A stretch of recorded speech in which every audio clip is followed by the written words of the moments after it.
Hi everyone, എല്ലാവർക്കും നമസ്കാരം. Divine heal Malayalam ടാരോട്ടിൻ്റെ ഒരു പുതിയ വീഡിയോയിലേക്ക് എല്ലാവർക്കും സ്വാഗതം. നിങ്ങളെല്ലാവരും സുഖമായിട്ടിരിക്കുന്നു എന്ന് കരുതുന്നു. അപ്പോൾ ഇന്നത്തെ റീഡിങ് റിലേഷൻഷിപ്പ് റീഡിംഗ് ആണ്. നിങ്ങളുടെ മനസ്സിലുള്ള വ്യക്തിയുടെ അവരുടെ കറണ്ട് ഫീലിങ്സ് നോക്കാം. നിങ്ങളോടുള്ള ഫീലിങ്സ് എന്താണ്, പൊതുവായിട്ട് അവരുടെ ജീവിതത്തിൽ എന്താണ് നടക്കുന്നത്, അവരെക്കുറിച്ചൊരു റീഡിങ് നോക്കാം. നമുക്ക് അവരെക്കുറിച്ച് പൊതുവായിട്ടുള്ളൊരു റീഡിങ് എന്താണെന്ന് നോക്കാം. അപ്പോൾ ആദ്യമായിട്ടാണ് എൻ്റെ ചാനൽ കാണുന്നതെന്നുണ്ടെങ്കിൽ സബ്സ്ക്രൈബ് ചെയ്തതിനൊന്ന് സപ്പോർട്ട് ചെയ്യുക. നിങ്ങൾ ഇതുവരെ തന്ന സ്നേഹത്തിനും സപ്പോർട്ടിനും ഒരുപാട് നന്ദി. നിങ്ങൾ സബ്സ്ക്രൈബ് ചെയ്തതിന് ശേഷം കാണുമ്പോൾ നിങ്ങളുടെ എനർജി എനിക്ക് ടാപ്പ് ചെയ്യാൻ പറ്റും. അപ്പോൾ നിങ്ങൾക്ക് കൂടുതൽ ആക്യുറേറ്റ് ആയിട്ടുള്ള റീഡിങ്സ് തരാനും പറ്റും. അപ്പോൾ നമുക്ക് നോക്കാം എന്താണ് നിങ്ങളുടെ വ്യക്തിയുടെ ഫീലിങ്സ് എന്താണ്, അവരുടെ സിറ്റുവേഷൻ എന്താണ്, പൊതുവായിട്ട് അവരുടെ ജീവിതത്തിൽ ഇപ്പോൾ എന്താണ് നടക്കുന്നത് നോക്കാം. അവരുടെ ജീവിതത്തിൽ എന്താണ് സംഭവിക്കുന്നത് നോക്കണം.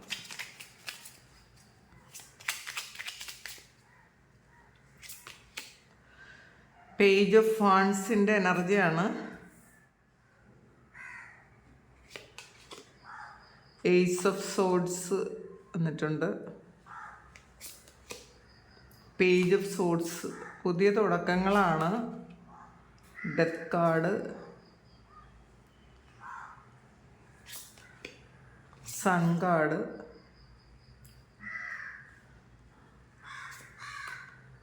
Fool card. പറഞ്ഞില്ലേ, പുതിയ തുടക്കങ്ങൾ. സൺ കാർഡും ഒക്കെ അതാണ് പറയുന്നത്, പുതിയ തുടക്കങ്ങൾ ഉണ്ടാകുന്നു. World card, 3 of Pentacles, 10 of Pentacles, tower card വന്നിട്ടുണ്ട്. പിന്നെ അൺഎക്സ്പെക്റ്റഡ് ആയിട്ടൊരു ചേഞ്ച് വന്നു എന്ന് പറയാം. Knight of pentacles, 4 of Pentacles. Bottom വന്നത് 6 of Wandsൻ്റെ എനർജിയാണ്. സക്സസ് ആണ്. അപ്പോൾ ഇവരുടെ ലൈഫിൽ ഇവർ കുറച്ചൊരു കുറച്ച് ദിവസം ഒരു നല്ല സമയം ആയിരുന്നിരിക്കുക. കാരണം കുറച്ച് സന്തോഷവും ഒക്കെ ഉണ്ടായിരുന്നു എന്നാണ് കാരണം ആദ്യം തന്നെ പേജ് ഓഫ് ഫാൻസിൻ്റെ എനർജിയാണ് വന്നിട്ടുള്ളത്. അപ്പോൾ ചിലപ്പോൾ കരിയറിൽ അവരൊരു പുതിയ തുടക്കം, എന്തോ ഒരു പുതിയ തുടക്കം അവർക്കുണ്ടായി എന്നുള്ളതാണ്. പുതിയൊരു ബിസിനസ് സ്ഥാപിക്കുക അല്ലെങ്കിൽ പുതിയൊരു ജോലി ചെയ്യാൻ തുടങ്ങുകയൊക്കെ ചെയ്തിട്ടുണ്ടായിരിക്കണം. അതിൽ അവർ വളരെ ഹാപ്പി ആയിരുന്നു എന്നാണ് കാണുന്നത്. അപ്പോൾ പിന്നെ അടുത്ത് വന്നത് ഏസ് ഓഫ് സോഡ്സിൻ്റെ എനർജിയാണ്. അപ്പോൾ ശരിക്കും ഒരു കൃത്യമായ ഒരു വിഷനൊക്കെ ഉണ്ടാക്കി. ഇതിൽ പേജ് ഓഫ് സോഡ്സും വന്നിട്ടുണ്ട്, ഏസ് ഓഫ് സോഡ്സും വന്നിട്ടുണ്ട്. അപ്പോൾ തീർച്ചയായിട്ടും കൃത്യമായ പ്ലാനിങ്ങിലൂടെ എന്തൊക്കെയോ കാര്യങ്ങൾ അവർ ചെയ്തു എന്നാണ്. അപ്പോൾ ചെയ്യാനുള്ള ഒരു ആർജവമൊക്കെ അവർക്കുണ്ടായി. ഇപ്പോൾ പാസ്റ്റിലെ കുറേ കാര്യങ്ങളൊക്കെ അവർ വിട്ടുകളഞ്ഞു. അപ്പോൾ ഒരു ജീവിതത്തിൻ്റെ ഒരു പുതിയ തുടക്കം ഉണ്ടായി. കാരണം ഇതിനകത്ത് ഡെത്ത് കാർഡ് വന്നിട്ടുണ്ട്. അപ്പോൾ പഴയ കാര്യങ്ങളെല്ലാം ഉപേക്ഷിക്കാൻ അവർ തീരുമാനിച്ചു എന്നുള്ളതാണ്. ചിലപ്പോൾ അവരുടെ ലൈഫിൽ വന്ന നഷ്ടങ്ങളായിരിക്കാം, ചിലപ്പോൾ റിലേഷൻഷിപ്പുകളായിരിക്കാം, പഴയ റിലേഷൻഷിപ്പ് ആയിരിക്കാം, അത് ഉപേക്ഷിക്കാൻ തീരുമാനിച്ചു. പിന്നെ എന്തെങ്കിലും ബാഡ് ഹാബിറ്റ് ഉണ്ടെങ്കിൽ അത് ഉപേക്ഷിക്കാൻ തീരുമാനിച്ചു. എന്തെങ്കിലും ഒരു പുതിയ ആളാകാൻ തീരുമാനിച്ചു എന്നുള്ളതാണ് ഈ ഡെത്ത് കാർഡ് പറയുന്നത്. അവർ അത് കഴിഞ്ഞ് സൺ കാർഡാണ് വന്നിട്ടുള്ളത്. അപ്പോൾ അതിനനുസരിച്ചാണ് അവർ ജീവിതത്തിൽ പല കാര്യങ്ങളും പ്ലാൻ ചെയ്തു. അതിൻ്റെ സന്തോഷമൊക്കെ അവർക്കുണ്ടായി എന്നുള്ളതാണ്. ഫുൾ കാർഡ് അതൊരു പുതിയ തുടക്കമാണ്. വളരെ നിശ്ചയദാർഢ്യത്തോടു കൂടി വളരെ ഹാപ്പി ആയിട്ട് അവർ മുന്നോട്ട് പോകാൻ ഉള്ള ഒരു ഒരുക്കത്തിലായിരുന്നു. അത് തുടങ്ങി എന്നുള്ളതാണ്. അവരത് ഒരുങ്ങിയെന്ന് മാത്രമല്ല, ചിലപ്പോൾ പാസ്റ്റിലെ കുറേ എക്സ്പീരിയൻസ് ഉണ്ടായിരിക്കുമല്ലോ. അവർക്ക് കുറച്ച് മോശമായിട്ടുള്ള എക്സ്പീരിയൻസ് ഉള്ളതെല്ലാം അതെല്ലാം അവർ മനസ്സിലാക്കി വളരെ നിശ്ചയദാർഢ്യത്തോടു കൂടി പഴയ കാര്യങ്ങളൊന്നും റീസ്റ്റാർട്ട് ചെയ്യാതെ അവർക്ക് മുന്നോട്ട് പോകാനുള്ള ഒരു ആർജവമൊക്കെ ഉണ്ടായി. അവർ മുന്നോട്ട് പോയി എന്നാണ് കാണുന്നത്. അപ്പോൾ അതിൽ വളരെ പ്രതീക്ഷ ഉണ്ടായിരുന്നു, പ്രത്യാശ ഉണ്ടായിരുന്നു. ശരിക്കും അവർ ഹാപ്പി ആയിരുന്നു എന്നുള്ളതാണ്. സൺ കാർഡാണ്. അവർ വളരെ ഹാപ്പി ആയിരുന്നു എന്നുള്ളതാണ്. കാരണം ഇതിനകത്ത് ഈ ഡെത്ത് കാർഡ് പറയുന്നത് പഴയ കാര്യങ്ങളും ഇല്ലാതാക്കാൻ വേണ്ടാന്ന് അവർ വെച്ചു എന്നുള്ളതാണ്. അതെന്തൊക്കെയാണ് എന്ന് നമുക്ക് നോക്കാം. അവരെന്തൊക്കെ കാര്യങ്ങളാണ് എൻ്റെ ആക്കിയത് എന്ന് നമുക്ക് നോക്കാം. 7 of Wandsൻ്റെ എനർജി. ഇവർ ചിലപ്പം എല്ലാവരോടും പെട്ടെന്ന് വഴക്കുണ്ടാക്കുന്ന തരത്തിലുള്ള ആൾക്കാരായിരുന്നു എങ്കിൽ, മറ്റുള്ളവരോട് മത്സര ബുദ്ധിയുള്ള അങ്ങനത്തെ ആയിരുന്നെങ്കിൽ അതൊക്കെ മതിയാക്കിയിട്ട് അവർ ഈ ഒരു മത്സരമൊക്കെ മതിയാക്കി അവർ ശരിക്കും ഒരു മുന്നോട്ട് പോകാനുള്ള ഒരു തീരുമാനം എടുത്തിട്ടുണ്ടായിരിക്കും. കാരണം കുറച്ച് മെച്യൂർഡ് ആയ ഒരു എനർജിയാണ് ഇതിനകത്ത്. പേജ് ഓഫ് വാൻസ് എന്ന് പറയുന്നത് അതൊക്കെ കുറച്ച് ഒരു ചാവല്യുള്ള ആൾക്കാരാണ്. അവരുടെ പ്രായത്തിനനുസരിച്ചുള്ള ഒരു ഇതൊന്നും ഇല്ല. അതുകൊണ്ട് അവർ പെട്ടെന്ന് എല്ലാവരോടും വഴക്കുണ്ടാക്കുമായിരിക്കാം. പെട്ടെന്ന് അവരോട് ആരോടും അഡ്ജസ്റ്റ് ചെയ്യാത്ത സ്വഭാവമായിരുന്നുവെങ്കിൽ അതൊക്കെ മതിയാക്കി, ആ വഴക്കമൊക്കെ മതിയാക്കി അവർ വളരെ കാമായിട്ടിരിക്കാൻ തീരുമാനിച്ച ഒരു എനർജിയാണ്. പിന്നെ സൺ കാർഡ് എന്താണെന്ന് നോക്കാം. വേൾഡ് കാർഡാണ് വീണ്ടും വന്നത്. അപ്പം അവർക്ക് തീവ്രമായ ആഗ്രഹം, അവരുടെ ഒരുപാട് കാലത്തെ ആഗ്രഹം, തീവ്രമായ ആഗ്രഹത്തിന് വേണ്ടിയിട്ടുള്ള കുറേ കാര്യങ്ങൾ അവർ ചെയ്തു എന്നുള്ളതാണ്. അവരുടെ ഏറ്റവും വലിയ ആഗ്രഹം എന്താണ് എന്ന് കൂടി നോക്കാം നമുക്ക്. 8 ഫാൻസിൻ്റെ എനർജിയാണ്. കുറേ ആൾക്കാർ ഒരു ട്രാവലായിരിക്കാം, കുറേ ആൾക്കാർ ഇതിൽ സക്സസ് ആണെന്നുള്ളതാണ്. ചില ആൾക്കാർക്ക് ഇത് പൈസയുമായി ബന്ധപ്പെട്ട എന്തോ ഒരു കാര്യമാണ്. അപ്പോൾ അവർ കുറച്ച് പൈസ സമ്പാദിക്കാൻ തീരുമാനിച്ചിട്ടുണ്ടായിരിക്കാം. അങ്ങനെ വളരെ കോൺഫിഡൻസോടുകൂടി മുന്നോട്ട് പോയി. ഫുൾ കാർഡ് വന്നത് അതാണ് പറയുന്നത്, ഒരു പുതിയ തുടക്കം. വേണ്ടാത്ത എല്ലാ കാര്യങ്ങളും സ്റ്റോപ്പ് ചെയ്ത് അവരൊരു പുതിയ തുടക്കം ഉണ്ടാക്കി എന്നുള്ളതാണ്, അല്ലെങ്കിൽ ഉണ്ടാക്കുന്നു എന്നുള്ളതാണ്. ഇതിൽ നമുക്കല്ലാതെ തന്നെ ഒരു വേൾഡ് കാർഡ് വന്നിട്ടുണ്ട്. അപ്പോൾ തീർച്ചയായിട്ടും അതൊരു ട്രാവൽ ചെയ്യുന്ന ഒരു എനർജിയാണ്. ഒന്നുകിൽ ട്രാവലായിരിക്കാം, അല്ലെങ്കിൽ അവരുടെ ജീവിതത്തിലെ ഏറ്റവും അവരുടെ ഏറ്റവും വലിയ ആഗ്രഹം സാധിക്കുന്നതിൻ്റെ ഒരു എനർജിയിലാണ് അവരെന്നാണ് കാണുന്നത്. ഇത് 10 of pentacles, already 10 of pentacles ഇവിടെ വന്നിട്ടുണ്ട്. അപ്പം അവരുടെ ഫാമിലിക്ക് വേണ്ടിയിട്ട് അവർ കുറേ അധികം കാര്യങ്ങൾ ചെയ്യാൻ തീരുമാനിച്ചിട്ടുണ്ടായിരിക്കാം. ഇതിപ്പോൾ നിങ്ങളുടെ ഹസ്ബൻഡോ വൈഫോ ആണെന്നുണ്ടെങ്കിൽ നിങ്ങൾക്ക് വേണ്ടിയിട്ട്, ഫ്യൂച്ചറിലേക്ക് വേണ്ടിയിട്ട് നിങ്ങൾക്ക് ചില കാര്യങ്ങൾ ചെയ്തു തരാൻ വേണ്ടിയിട്ട് അവരത് പ്ലാൻ ചെയ്യുന്നു എന്നാണ് കാണുന്നത്. ഇതിൽ ഇപ്പോൾ 10 ഓഫ് പെൻറ്റക്കിൾസ് ആവർത്തിച്ച് വന്നപ്പോൾ തീർച്ചയായിട്ടും അവർ ഫാമിലി ആ ഒരു കാര്യം അതിന് കൂടുതൽ പ്രാധാന്യം കൊടുക്കുന്നു എന്നാണ് കാണുന്നത്. അപ്പോൾ ചിലപ്പോൾ ഇതിനകത്തൊരു ഇല്ല, അവർക്ക് ചിലപ്പോൾ പൈസ നഷ്ടപ്പെട്ട ഒരു എനർജി ഇതിനകത്ത് ഉണ്ടായിട്ടുണ്ടായിരിക്കാം. കാരണം പാസ്റ്റിൽ ഇവരുടെ ചെയ്ത ചില കാര്യങ്ങളിൽ കുറേ പൈസ നഷ്ടപ്പെട്ടു പോയിട്ടുണ്ടായിരിക്കാം. അപ്പോൾ അത് തിരിച്ചു പിടിക്കാനുള്ള ഒരു അങ്ങനത്തെ ഒരു വ്യഗ്രതയാണ് അതിന് വേണ്ടിയിട്ടാണ് അവരിപ്പോൾ ശ്രമിക്കുന്നത് എന്നുള്ളതാണ്. തൊട്ടടുത്ത് 2 ഓഫ് കപ്സിൻ്റെ എനർജിയാണ്. ഇതിലൊരു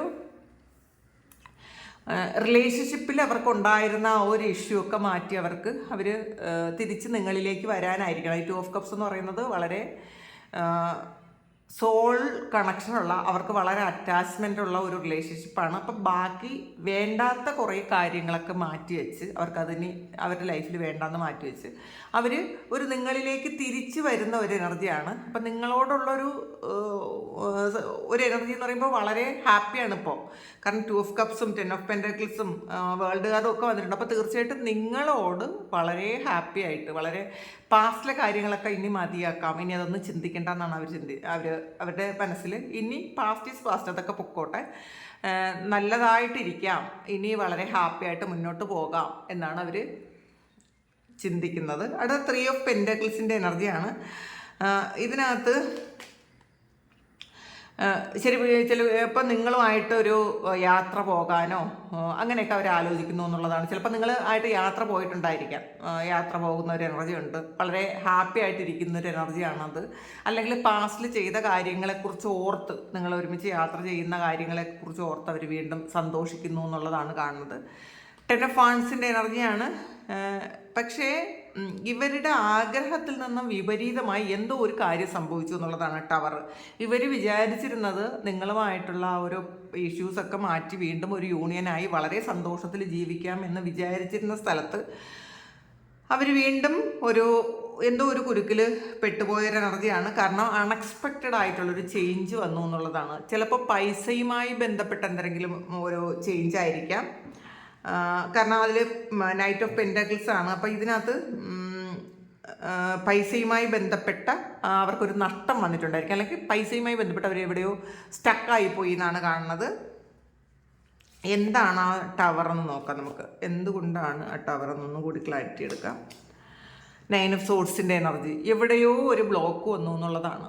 അവർ ആഗ്രഹിച്ചതും പ്രതീക്ഷിച്ചതും പ്രാർത്ഥിച്ചതുമായിട്ടുള്ള കാര്യങ്ങളിൽ നിന്നും എന്തോ ഒരു ബ്ലോക്ക് അവർക്ക് വന്നു, എവിടെയോ ഒരു തടസ്സം വന്നു. അപ്പോൾ ഒരു ശത്രുതാ മനോഭാവം വന്നു, ആർക്കോ ഇവരോടോ നിങ്ങളോടോ ഒരു ശത്രുതാ മനോഭാവം വന്നതിൻ്റെ ഫലമായിട്ടൊരു ടവർ വന്നു എന്നുള്ളതാണ്. അപ്പോൾ ചിലപ്പോൾ അവരുടെ ഉയർച്ചയിൽ അല്ലെങ്കിൽ അവരുടെ മാറ്റത്തിൽ ചിലപ്പം മറ്റാരെങ്കിലും അവർക്ക് താല്പര്യമില്ലാത്തത് അല്ലെങ്കിൽ അവരറിഞ്ഞിട്ടുണ്ടായിരിക്കാം ഇയാളിപ്പോൾ ഈ ഒരു രീതിയിലാണെന്ന് മനസ്സിലാക്കി ചിലപ്പോൾ എന്തെങ്കിലും ഒരു ഇത് ഉണ്ടാക്കിയിട്ടുണ്ടായിരിക്കാം, എന്തെങ്കിലും ഒരു പ്രശ്നം ഉണ്ടാക്കിയിട്ടുണ്ടായിരിക്കാം. അപ്പോൾ അതുകൊണ്ട് ഒരു നെഗറ്റീവായിട്ടുള്ള കാര്യം അല്ലെങ്കിൽ കുറേ ശത്രുക്കളുടെ ദോഷം ഇവർക്ക് വന്നു എന്നാണ് കാണുന്നത്. ഒന്നുകൂടി എടുത്ത് നോക്കാം. 3 of കപ്സിൻ്റെ എനർജിയാണ് ഇത്. അവരുടെ കൂടെ ഉണ്ടായിരുന്ന ആരോ തന്നെയാണ്. ഇതിനകത്തൊരു 3 of പെൻറ്റക്കിളും വന്നു, 3 of കപ്പും വന്നു. അപ്പോൾ ഇവരുമായിട്ട് കണക്റ്റഡ് ആയിട്ടിരുന്ന ഏതോ ആൾക്കാർ, ചിലപ്പോൾ ആ ആൾക്കാരുമായിട്ട് ഇപ്പോൾ ഇവർക്ക് കണക്ഷൻ ഇല്ലായിരിക്കാം. അവർക്ക് തിരിച്ചു വരാൻ വേണ്ടിയിട്ട് ഇവരിൽ എന്തോ ഒരു ഇഷ്യൂ ഉണ്ടാക്കിയിട്ടുണ്ടായിരിക്കാം എന്നാൽ. അപ്പോൾ സ്ട്രെസ്സും ടെൻഷനും ഒക്കെ ഉണ്ടെങ്കിൽ മാത്രമല്ലേ വേറെ ഏതെങ്കിലുമൊക്കെ ശക്തികൾക്ക് അവരുടെ ജീവിതത്തിലേക്ക് കയറാൻ പറ്റുള്ളൂ. അപ്പം അങ്ങനത്തെ എന്തോ ഒരു കാര്യം ഉണ്ടാക്കിയാണ്, അതാണ് ഒരു അൺഎക്സ്പെക്റ്റഡ് ആയിട്ടുള്ളൊരു ചേഞ്ച് വന്നു. പെട്ടെന്ന് അവർ പോലും വിചാരിക്കാത്തൊരു ചേഞ്ച് വന്നു എന്നുള്ളതാണ് ഡെത്ത് കാർഡ് കാണിക്കുന്നുണ്ട്. അപ്പം അത് ഇവരുടെ ആറ്റിറ്റ്യൂഡിനെയും ഇവരുടെ പ്രതീക്ഷയൊക്കെ തകിടം മറിച്ച ഒരു സംഭവം ഇവരുടെ ജീവിതത്തിലുണ്ടായി എന്നുള്ളതാണ് കാണുന്നത്. നൈറ്റ് ഓഫ് പെൻറ്റക്കിൾസ് ആണ്. ഇവർ സ്റ്റക്കായി പോയിരിക്കുന്ന ഒരവസ്ഥയാണ് ഇപ്പം. മൂവ്മെൻ്റ് ഇല്ലാത്ത ഒരവസ്ഥയാണ്. പിന്നെ 4 of പെൻറ്റക്കിൾസിൻ്റെ ഒരു എനർജിയാണ്. അവർ ഹോൾഡ് ചെയ്യുന്ന ഒരു എനർജിയാണ്. ചിലപ്പോൾ ഈ ഒരു സിറ്റുവേഷൻ ഇവരുടെ ലൈഫിൽ ഇപ്പോൾ സംഭവിച്ച ഒരു കാര്യം പെട്ടെന്ന് വിട്ടുകളയാൻ അവർക്ക് ആവുന്നില്ല എന്നാണ് കാണുന്നത്. 6 of സോഡ്സ്, ഇതിൽ 6 of വാണ്ട്സും വന്നിട്ടുണ്ട്. അപ്പോൾ തീർച്ചയായിട്ടും വീണ്ടും ഒരു ഉയർത്തെഴുന്നേൽപ്പാണ്. വീണ്ടും അവർ പ്രത്യാശിക്കുന്നു ഈ ഒരു സിറ്റുവേഷനിൽ നിന്നും ഇനിയും ഒരു മാറ്റം വരും എന്നവർ പ്രതീക്ഷിക്കുന്നു എന്നുള്ളതാണ്. അപ്പോൾ അവർ പ്രതീക്ഷകൾ കൈവിട്ടിട്ടില്ല എന്നുള്ളതാണ്. പക്ഷേ കുറച്ച് നല്ലൊരു എനർജി ആയിരുന്നു ഇവർക്ക് നിങ്ങളോടുള്ളതും അവരുടെ ജീവിതത്തോടുള്ളതും. പൊതുവായിട്ടൊരു നല്ല ഒരു സിറ്റുവേഷനിലായിരുന്നത് പെട്ടെന്ന് ഇല്ലാതായി പോയി എന്നാണ് കാണുന്നത്. അപ്പോൾ എന്നിരുന്നാലും ഇത് ഉടനെ തന്നെ മാറുന്ന ഒരു എനർജിയാണ്. ഇപ്പോൾ ഉണ്ടായ ആ ഒരു പ്രശ്നങ്ങളൊക്കെ മാറി അവർ വീണ്ടും ഒരു യാത്ര തിരിക്കുന്ന ഒരു എനർജി തന്നെയാണുള്ളത്. വീണ്ടും ഒരു ശുഭാപ്തി വിശ്വാസം ഉണ്ട് എന്നുള്ളത് തന്നെയാണ് കാണുന്നത്. അതിൽ 6 of വാണ്ട്സ് ആണ് വന്നിട്ടുള്ളത്. തീർച്ചയായിട്ടും സക്സസ് ആണ്. അപ്പോൾ ഇവർ ഇപ്പോൾ വിചാരിക്കുന്ന കാര്യങ്ങൾ വീണ്ടും ഒന്നേന്ന് റീസ്റ്റാർട്ട് ചെയ്യേണ്ടി വരും, അത്രയേ ഉള്ളൂ. അവരെന്താണോ ചിന്തിച്ചിരുന്നത് അവർ പ്രയത്നിച്ചിരുന്നത് ആ കാര്യം വീണ്ടും ഒന്നേന്ന് അവർക്ക് റീസ്റ്റാർട്ട് ചെയ്യുന്ന ഒരു എനർജിയാണ്. 6 of വാണ്ട്സ് എന്തായാലും അവർ സക്സസ്സിലേക്ക് എത്തുമെന്നുള്ളതിന് സംശയമൊന്നുമില്ല. കാരണം ഇതിൽ ഹയറഫൻ്റ് ആണ്. ഇവർ ചിലപ്പോൾ ഒരു ഗൈഡൻസ് എടുക്കാനുള്ളൊരു സാധ്യത ഉണ്ട് കേട്ടോ. ഇവർ ഇത്രയും പ്രശ്നത്തിലായപ്പോൾ പെട്ടെന്ന് ഇപ്പോൾ നല്ല രീതിയിൽ വന്നിട്ട് പെട്ടെന്ന് വീണ്ടും ഒന്നും അല്ലാതായിപ്പോയ സമയത്ത് ചിലപ്പോൾ ഇവരാരുടെ എന്തെങ്കിലും ഒരു ഗൈഡൻസ് എടുക്കുമായിരിക്കാം. ആ എടുക്കുന്നതിൻ്റെ ഫലമായിട്ട് അവർക്ക് വീണ്ടും ഒരു നല്ല ഗൈഡൻസ് കിട്ടിയാൽ അവർ വീണ്ടും മുന്നോട്ട് പോകും, തളരാതെ മുന്നോട്ട് പോകും എന്നാണ് കാണുന്നത്. അപ്പോൾ ഇതാണ് ഓൾറെഡി ഇവരുടെ ലൈഫിൽ ഇപ്പം നടക്കുന്ന കാര്യം. അപ്പോൾ ഇത് ആണ് നിങ്ങളുടെ വ്യക്തിയുടെ സിറ്റുവേഷൻ. നിങ്ങൾക്ക് അറിയാമെങ്കിൽ നിങ്ങളൊന്ന് കമൻറ്റ് ചെയ്യുക. നിങ്ങൾക്ക് ആർക്കെങ്കിലും പേഴ്സണൽ റീഡിംഗ് വേണമെങ്കിൽ എൻ്റെ വാട്സപ്പ് നമ്പറിൽ കോൺടാക്ട് ചെയ്യാം. Thank you. നമുക്കൊരു പുതിയ വീഡിയോ ആയിട്ട് വീണ്ടും കാണാം. എല്ലാവരും സുഖമായിട്ട് സന്തോഷമായിട്ട് സമാധാനമായിട്ട് ഇരിക്കട്ടെ എന്ന് പ്രാർത്ഥിക്കുന്നു. നിങ്ങളുടെ എല്ലാ കാര്യങ്ങളും ഭംഗിയായിട്ട് നടക്കാൻ ദൈവം അനുഗ്രഹിക്കട്ടെ. ഒരുപാട് സ്നേഹം, ഒരുപാട് നന്ദി. Thank you.